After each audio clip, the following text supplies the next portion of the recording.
Emma and Jack had been longing for a getaway, a break from their hectic city life. Work stress and the monotony of daily routines had worn them down, so when they stumbled upon a charming Airbnb nestled in the mountains, it seemed like the perfect escape. The host, Martin, was courteous and responsive, providing them with all the necessary details about the house. The only odd thing was his mention that some of his personal belongings were still in the house. He traveled frequently, he explained, so he kept a few essentials there. It didn't seem like a big deal. They arrived at dusk, the cabin more picturesque than in the photos, cozy wooden walls, a stone fireplace, and large windows that let in the evening light. The air smelled of pine, and the gentle patter of rain created an almost surreal tranquility. Everything was neat, except for the personal items Martin had mentioned. Some clothes in the closet, toiletries in the bathroom, and a pair of hiking boots near the entrance. Emma felt a twinge of unease. It was one thing to leave behind a toothbrush, but it almost seemed like Martin had just stepped out for a moment and would be back any second. She brushed the thought aside, telling herself she was overanalyzing. But as she walked through the hallway, she couldn't shake the feeling that something was off. It was too quiet, and not in a peaceful way. More like the silence that follows after someone has just stopped speaking, a space still carrying the ghost of movement. When she looked at Jack, he seemed completely at ease, humming to himself as he unpacked their bags. Maybe she was just tired. After dinner, they sat by the fireplace, sipping wine as the flames danced across the logs. Jack leaned back into the couch, letting out a satisfied sigh. "This place is perfect. Just what we needed, right?" Emma nodded, but she couldn't ignore the gnawing feeling in her gut. Something about the way the shadows stretched across the wooden walls made her feel watched. She took another sip of her wine, willing herself to relax. Yeah, it's nice. But her mind kept circling back to a nagging thought. Had the front door been slightly ajar when they arrived? She couldn't remember if Jack had locked it after they came in. And then there was that smell, faint, barely noticeable, but there. A scent she couldn't quite place. Not the wood, not the rain. Something else. A trace of something human. As the night deepened, exhaustion finally took hold, and they retreated to the bedroom. Emma tossed and turned, unable to shake the unease settling in her chest like a weight. She forced her eyes shut, trying to silence her thoughts. A noise, soft, barely perceptible, but there. A creak, as if weight had shifted against the wooden floorboards. Emma's breath hitched. Her eyes flickered open, adjusting to the darkness. Her heartbeat pounded in her ears as she strained to listen. Another sound, closer this time, a whisper of movement against fabric. She turned to Jack, who was still fast asleep. Swallowing hard, she slowly slid out of bed, her bare feet touching the cold wooden floor. Every instinct screamed at her to stay put, to ignore it, to let it be. But her body moved on its own, driven by an unsettling curiosity. She inched toward the bedroom door and peeked into the dimly lit hallway. The air was still yet charged, as if someone had just been there. The door to the living room was slightly ajar. Emma's stomach clenched. Hadn't they shut it before going to bed? She quickly backed into the room, shutting the door quietly before locking it. Sliding under the covers, she curled up next to Jack, her body tense, ears straining for any further noise. It took a long time before sleep finally took her, but even then it was restless, plagued with half-formed dreams of movement in the shadows. The next morning she woke up feeling drained, as if she had barely slept at all. Jack, on the other hand, seemed completely oblivious. He stretched, yawning. "Morning, love. You okay? You look like you saw a ghost." Emma hesitated. I think I heard something last night. The door was open. I don't remember leaving it that way." Jack frowned, then shook his head with a chuckle. "You probably just forgot. This place is old, wood creaks, it's nothing." She wanted to believe him. She wanted to chalk it up to exhaustion and an overactive imagination. But when she picked up her phone, her stomach dropped. A message from Martin. "Is everything all right at the house? Hope you're comfortable." It was a simple message, something any normal host might send. And yet, it made her skin crawl. How had he worded it? Is everything all right? Why wouldn't it be? Trying to ignore her unease, they spent the day hiking. By the time they returned, she had almost convinced herself she was overreacting. Almost. That night, as they settled in for a movie, Emma was just starting to let her guard down when she saw it. A tiny, blinking red light tucked into the bookshelf. Her blood ran cold. "Jack," she whispered, her voice barely audible over the movie's soundtrack. "There's something behind the books." Jack turned to follow her gaze, then immediately stood. He walked to the shelf, peering closely. His hand reached forward, trembling slightly, and pulled a small device free, a hidden camera. Then their phones buzzed, a message from Martin. "I see you found it." Emma's entire body tensed with an almost primal fear. The walls suddenly felt too close, the air too thick. Jack grabbed her arm. "We need to go, now." They rushed to pack, but when Jack reached for the front door, it wouldn't budge. Emma tried the back door. Same thing. Panic set in, pressing against her chest like a vice. Then from outside, slow, deliberate footsteps echoed through the rain. Jack darted to the window. A tall figure stood just beyond the porch light, rain dripping from his coat, his head tilted at an unnatural angle. In his hand, a key. The lights flickered, then went out. Emma squeezed Jack's hand, her pulse hammering in her throat. The sound of a key turning in the lock made her stomach drop. Jack grabbed a kitchen knife, his knuckles white with tension. The door creaked open. A shadow slipped inside. The next moments were a blur. Jack lunging, the sound of bodies colliding, furniture toppling over. Emma grabbed a chair, swinging it toward the window. The glass shattered, sending shards flying into the cold night. Without thinking, she climbed through, her skin slicing against the jagged edges. Jack was right behind her, panting, blood trickling from a gash on his arm. The car, the keys. Jack fumbled with the ignition, hands shaking. The engine wouldn't start. Then a figure emerged from the darkness, stepping toward them. His face was still obscured, but Emma could feel his gaze, sharp, unrelenting. Jack turned the key one last time. The engine roared to life, tires skidding as they sped down the rain-slicked road. They reported everything to the police, but the house was empty. No Martin, no belongings. And according to records, no Airbnb listing had ever existed at that address. Emma couldn't sleep for weeks afterward.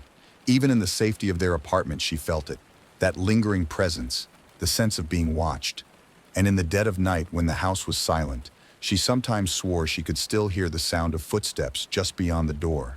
Mia and Ryan had been searching for the perfect weekend getaway when they stumbled upon a secluded Airbnb nestled deep within the forest. It was an old log cabin, beautifully restored with modern amenities but still retaining its rustic charm. The pictures were stunning. High vaulted ceilings, a grand stone fireplace, and large bay windows that overlooked an endless sea of towering pines. The reviews were glowing, with guests praising its tranquility. It was exactly what they needed. The host, a woman named Diane, had been polite but somewhat distant in her messages. She answered their questions quickly but in short sentences, almost as if she wanted to avoid unnecessary conversation. Mia had found it a little odd but brushed it off. Some people just weren't chatty, and that was fine. At least the place looked perfect. By the time they arrived, the sun was already beginning to set. The air was crisp with the scent of damp earth and pine needles.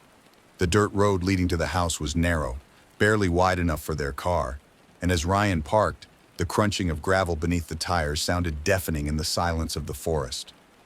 Mia stepped out of the car and took a deep breath. The air felt still, too still.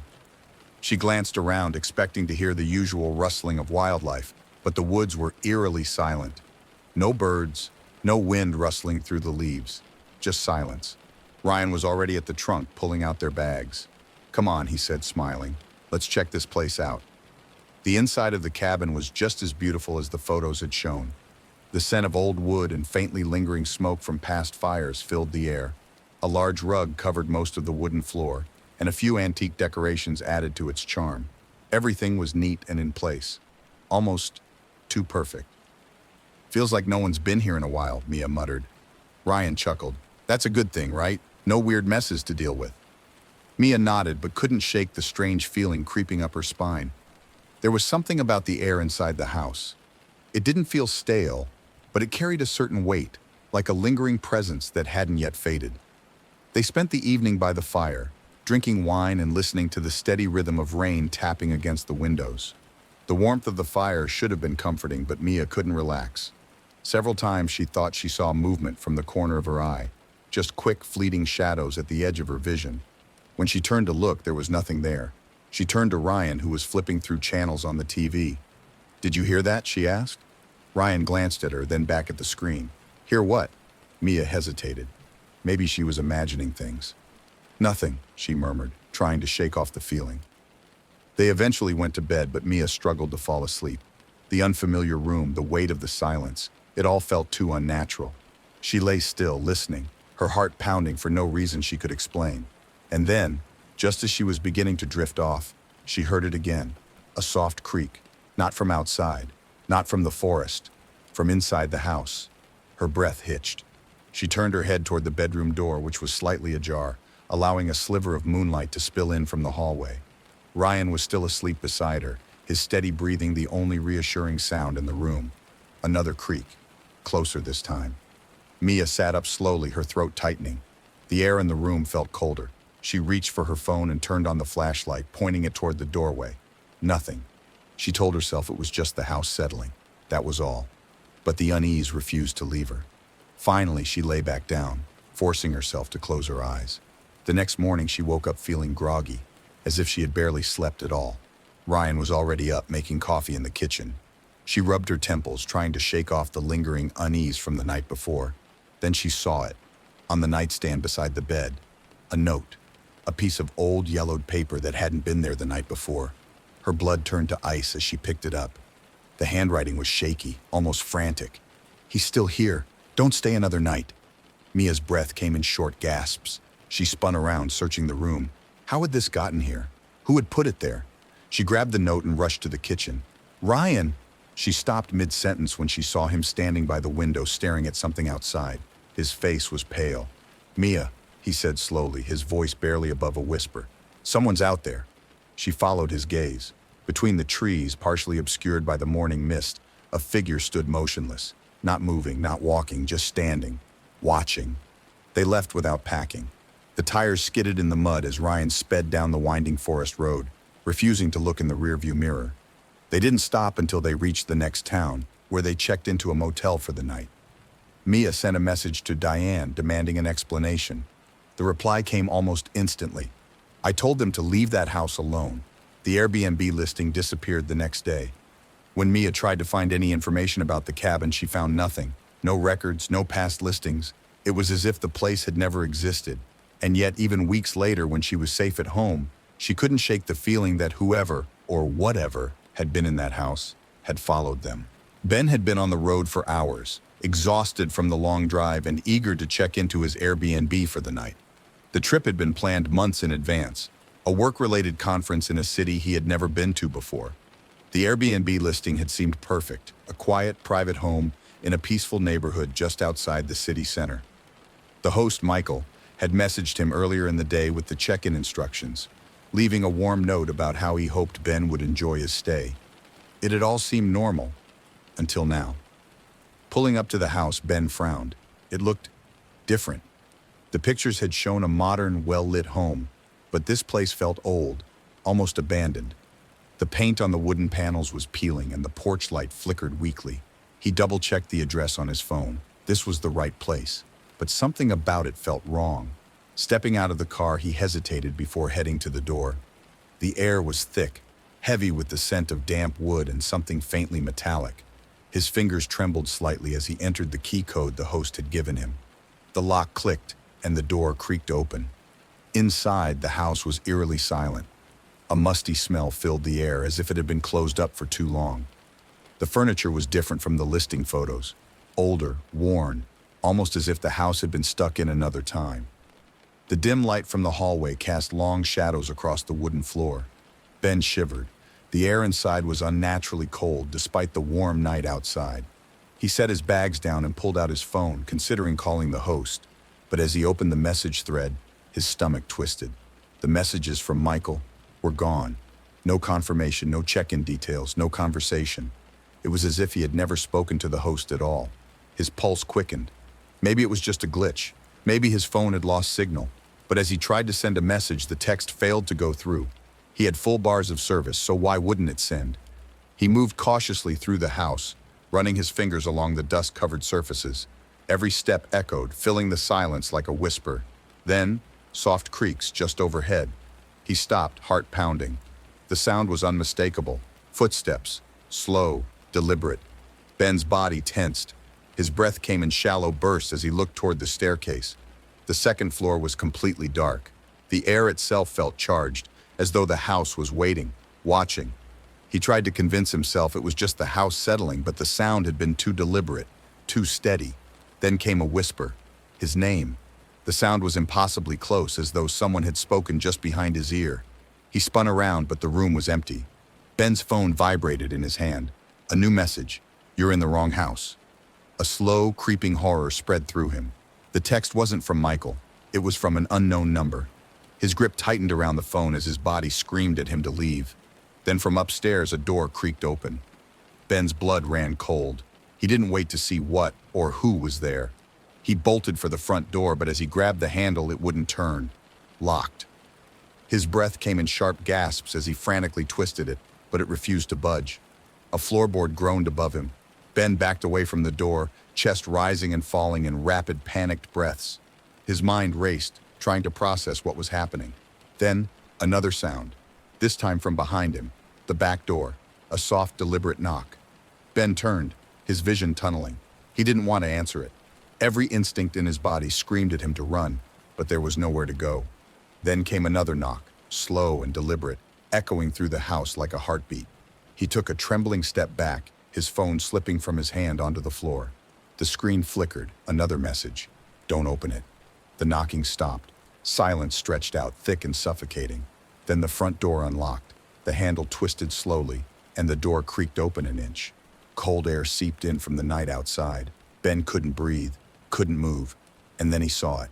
A figure stood just beyond the doorframe, tall, motionless, its face obscured by darkness, watching. The air around him felt heavy, suffocating, as if the walls themselves were pressing in. The figure took a slow step forward, the sound of its footfall breaking the suffocating silence. That was enough. Ben grabbed his keys and ran, shoving past the door and sprinting to his car. He didn't look back. Didn't stop until he was miles away, gasping for air in the safety of a well-lit gas station parking lot. His hands were shaking so badly he could barely grip the steering wheel. He picked up his phone, searching for the Airbnb listing. It was gone, completely erased. No record of it, no sign of Michael. A notification buzzed. One final message from the unknown number. "You should have never knocked."